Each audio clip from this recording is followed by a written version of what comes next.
దేశ రాజకీయాల్లో రాహుల్ గాంధీ చేసిన ఆరోపణలు ఇప్పుడు హాట్ టాపిక్ గా మారాయి. బీజేపీతో ఎన్నికల సంఘం చేతులు కలిపింది అనటం పొలిటికల్ హీట్ ను పెంచింది.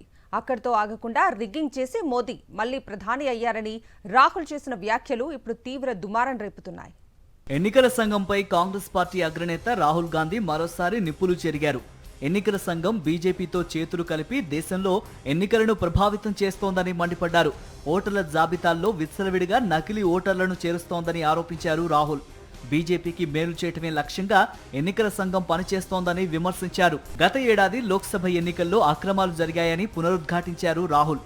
దీనిపై తమ సొంత పరిశోధన వివరాలను బయటపెట్టారు. కర్ణాటకలో లోక్సభ ఎన్నికల్లో తమకు 16 సీట్లు వస్తాయని సొంత సర్వేలో తేలిందని, చివరకు 9 సీట్లే వచ్చాయన్నారు. అనూహ్యంగా ఓటమి పాలైన బెంగళూరు సెంట్రల్ లోక్సభ స్థానంపై ప్రత్యేకంగా దృష్టి పెట్టామన్నారు రాహుల్.